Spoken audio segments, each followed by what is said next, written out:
Hey guys, welcome back to my channel. This is VitruvianPhysique. Thank you for stopping by. That's right, 2 videos in a row, back to back, 2 days. Oh shit, it's almost as if I'm posting every day, bro. It's every day, bro, with the Disney Channel.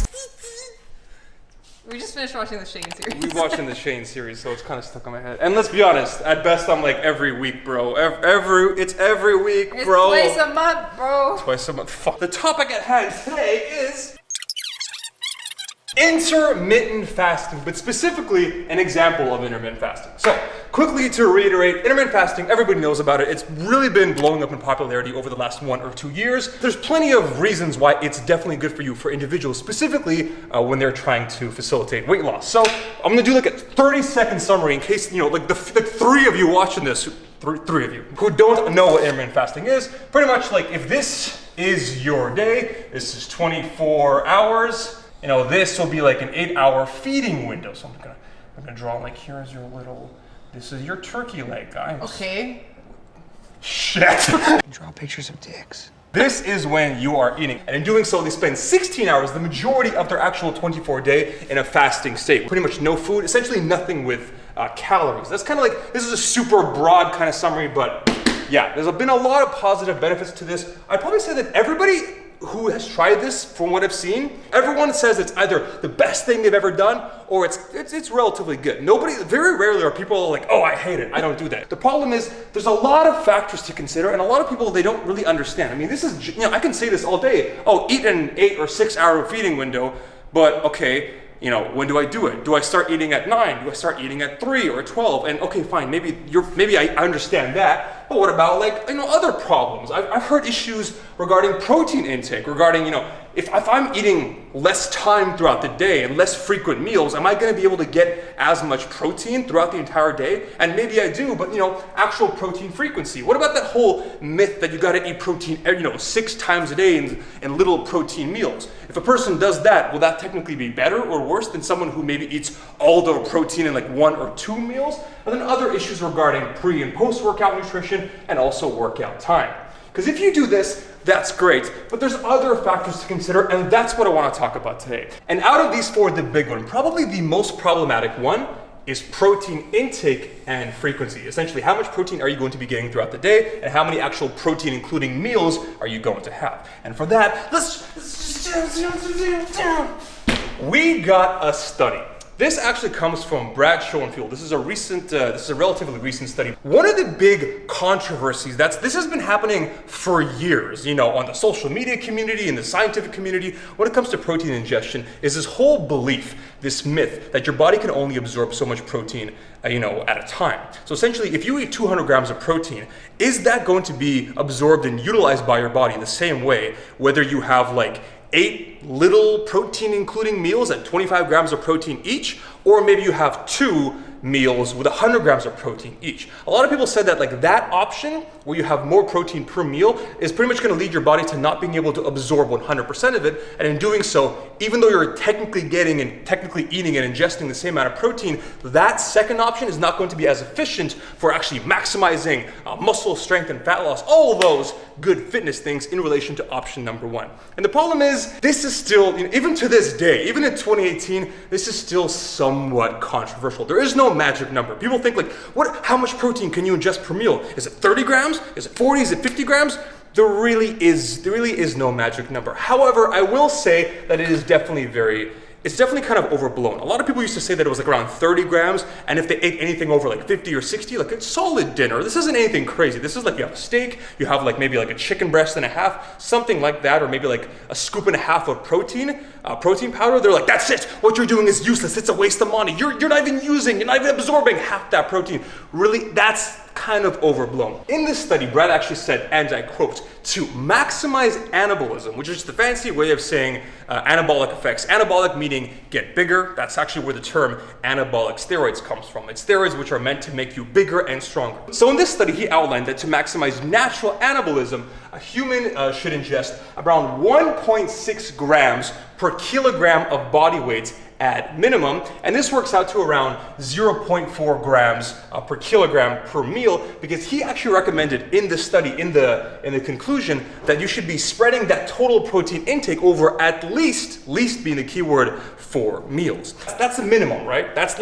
That works out, actually, if you do the math, that comes out to like around 0.73 grams of protein per pound of body weight, well under, you know, what a lot of people say the gold standard is, which is kind of like the standard of bodybuilding, 1 gram of protein per pound of body weight. Coincidentally, he actually referenced in that study, that is actually the maximum value. So, you know, anywhere between the minimum and maximum, you're probably going to be okay. When they say maximum, they're not saying it's dangerous, they're just saying that if you do any more, all you're doing is spending more money on chicken and whey protein powder, and it's just gonna make you fart a little bit more. There really isn't there's no beneficial super physiological factor. It's not like if you go super extra more protein, you're gonna put on more muscle. No, I wish. That is not the case. In that case, the recommendation was 2.2 grams of protein per kilogram of body weight throughout the entire day. And if you split that up into 4 meals, the recommendation in this article, that comes out to 0.55 grams of protein per kilogram of body weight per meal. It's pretty much just that divided by 4. So to actually run through an example, let's say you take a 180-pound male. This is actually just around what I weigh right now, so these numbers, they pertain directly to me. This comes out to approximately 82 kilograms. At minimum, this actually comes out to 131 grams of protein throughout the entire day, or per meal, this comes out to 33 grams of protein. Now again, this is the minimum. If you want to be on the safe side, this actually comes out to 180 grams. Again, it's the perfect, that magic number, 1 gram of protein per pound of body weight. The very safe, conservative number for protein intake. And this comes out to 45 grams of protein per meal. This is like general recommendations. But the whole point is that, like, you know, if you want to be somewhere around here, it's kind of like you got this, you know, let's say this is protein per meal, right? And this magic number right here, that's 45.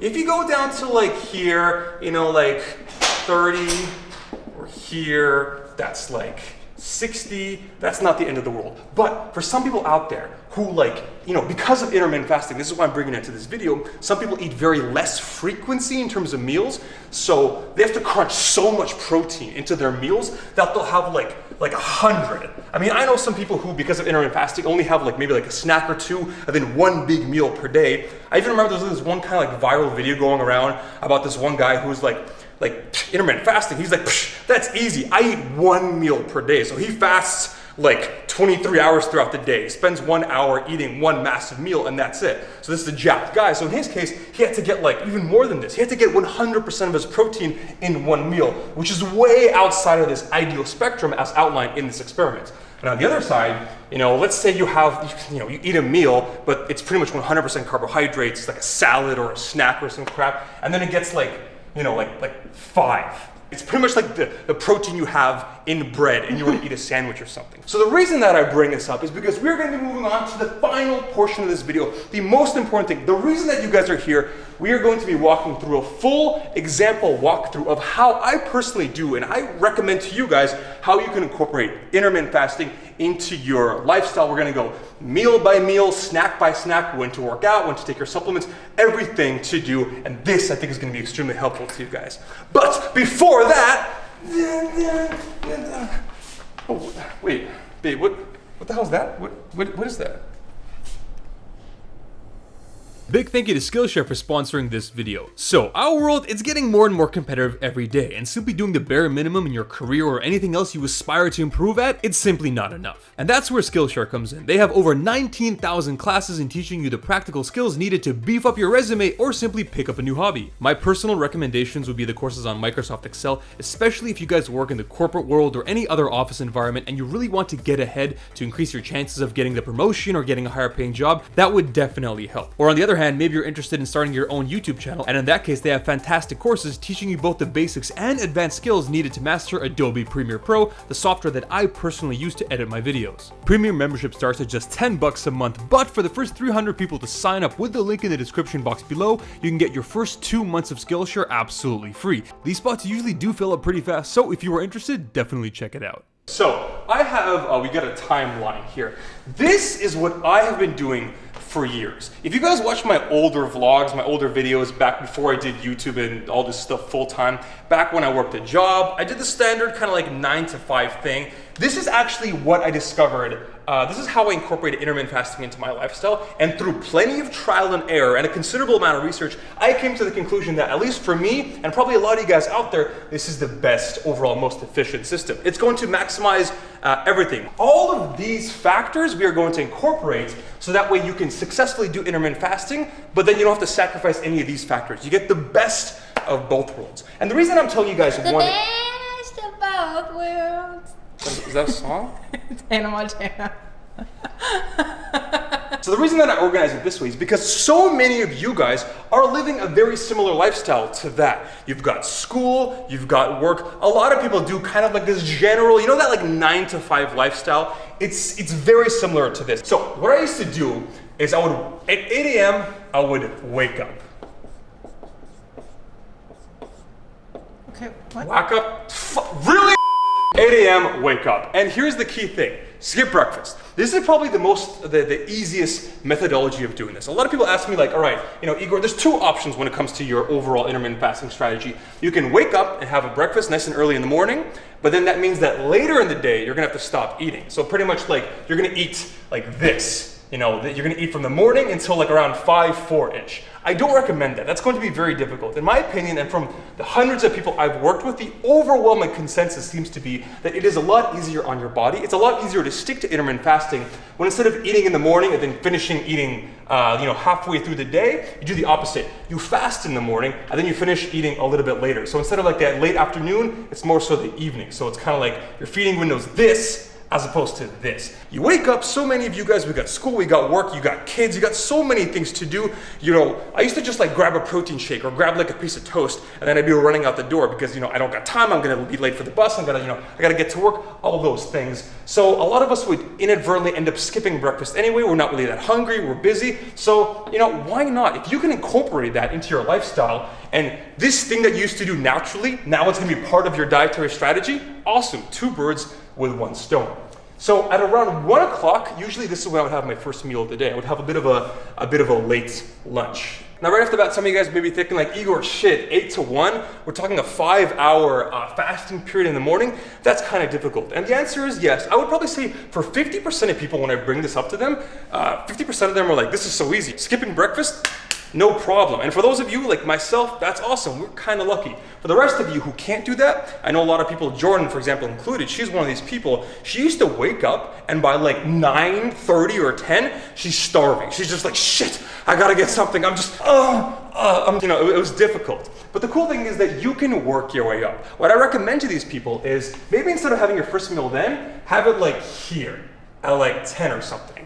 You know, just ease your way into it. Try to fast for 2 hours. Try to avoid that 2-hour morning bagel or whatever you're doing. And then start pushing it back. Maybe every week, add 30 minutes. You know, maybe it'll be 10:30.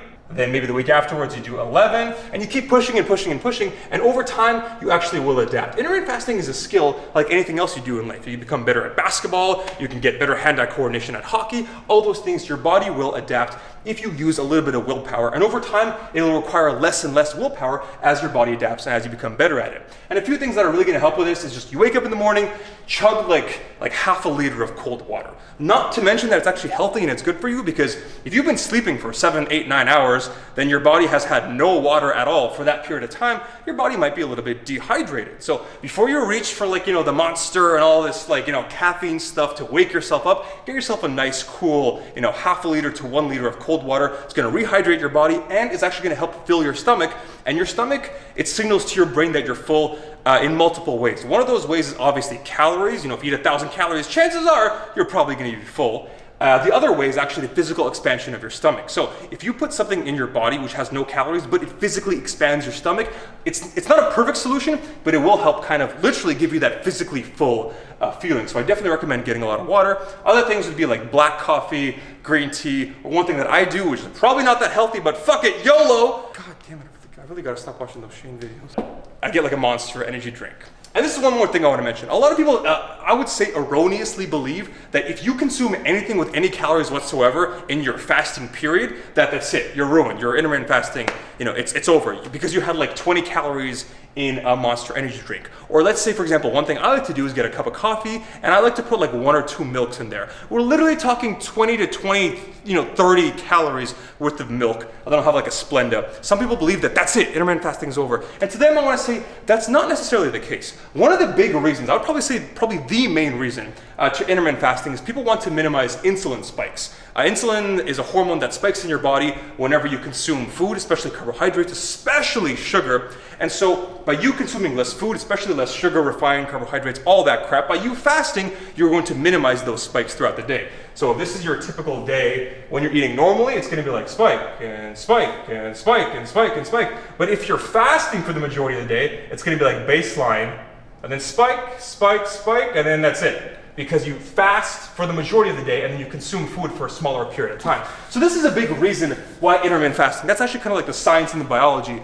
of why this works. What people don't understand is that insulin is a hormone which is responsible for actively regulating food metabolism. And essentially insulin, it shuttles calories in food into cells. So if you consume food, something like sweet, for example, let's say you eat a chocolate bar, it signals to your body, shit, we got food, we got carbs. We need to take some of this stuff and shuttle it into cells. For example, fat cells. And this is where the problem comes in. So people think that, if you have a high insulin spike and then you eat a chocolate bar, that looks like a shit. What the hell? Okay, fuck it, whatever, we're rolling with it. Then it's gonna pretty much like take that, those carbs, those fats, all those delicious but not healthy for you things, shuttle them into fat cells. That makes you fat, that keeps you fat, that makes weight loss a little bit more difficult. However, if you consume something which technically does have calories and it causes a little insulin spike, but there's so little, we're talking 20 calories in a Monster, or like 20 or 30 calories in the little bit of milk in your coffee,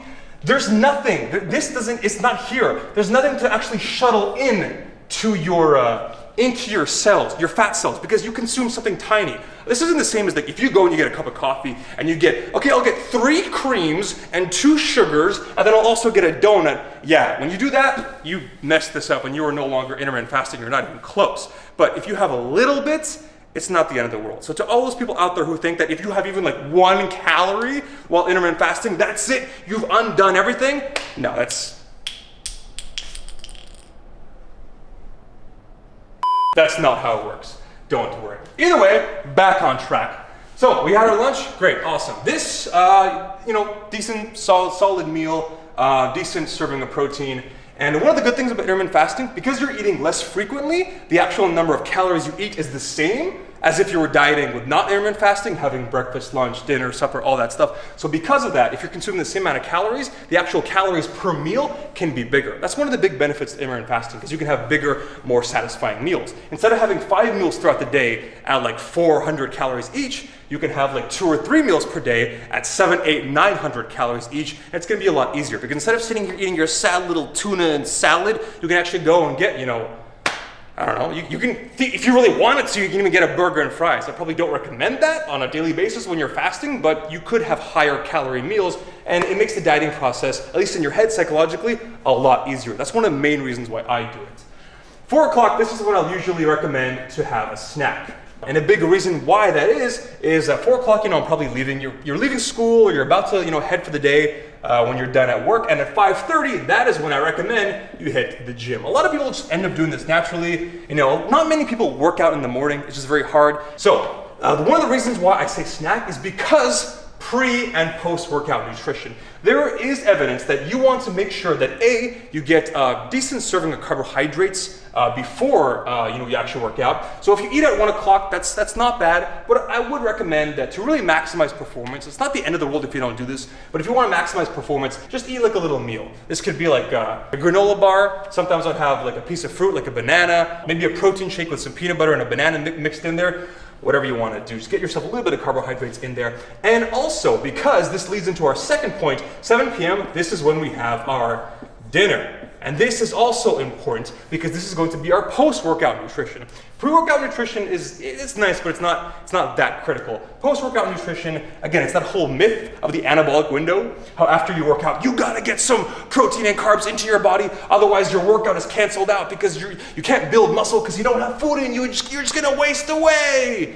Again, it's one of those things, it's a little bit of a myth, it's a little bit over-exaggerated, that's not necessarily true, but technically speaking, ideally, in an optimal world, you should get a decent meal with some carbohydrates and protein and calories into your body, like an hour-ish after you work out. If you don't do it, it's not the end of the world, but again, if we're trying to make the perfect day, the most optimal day from everything in terms of pre-workout nutrition, protein, gym timing, everything, ideally this works out very well. Then what I would do is probably later at night, I'm the kind of person who gets very hungry at night. I always want a snack. I'm a bit of a sweet tooth. This is when I would have my final meal of the day, snack number 2.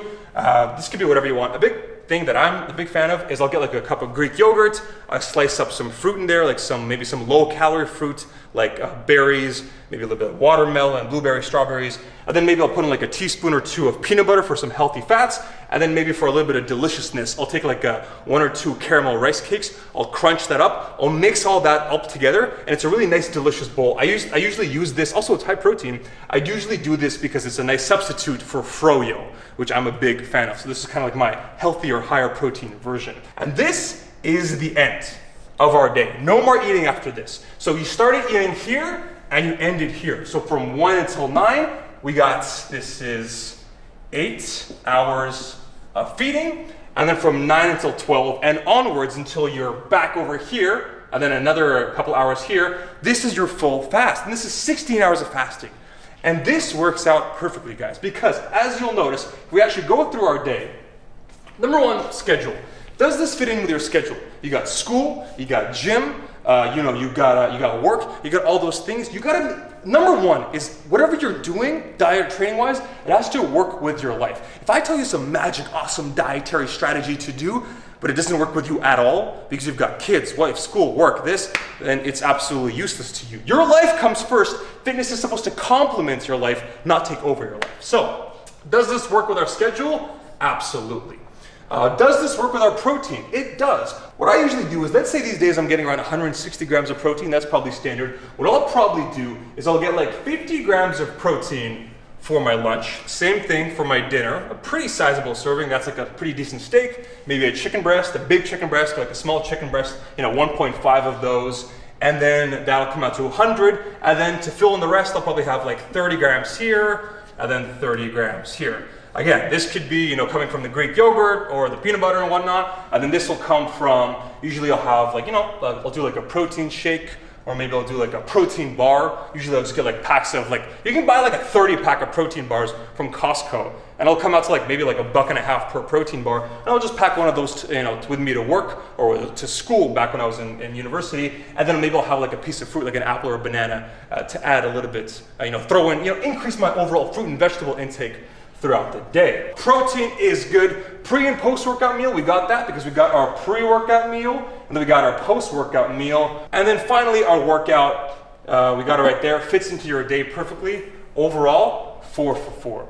So this, guys, this is what I personally, I don't even actually, I make my own schedule now, right? I don't have a 9 to 5, I work for myself, so my schedule is all over the place. But even that being said, I got no one saying I got to be anywhere at the office, I got none of that stuff anymore. I still try to live by this. So if you can do this for school, you can do this for work, and even someone like me, who can eat and wake up whenever he wants and do whatever, if I'm still doing this voluntarily, you know that this is definitely a good system. This makes your life a lot simpler, a lot easier, and it lets you work fitness and nutrition into your lifestyle and complement it as opposed to taking it over.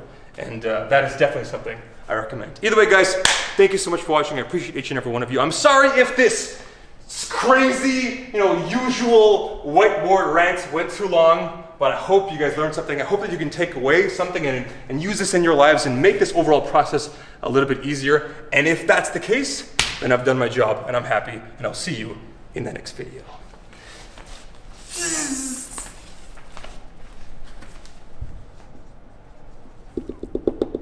Hadouken!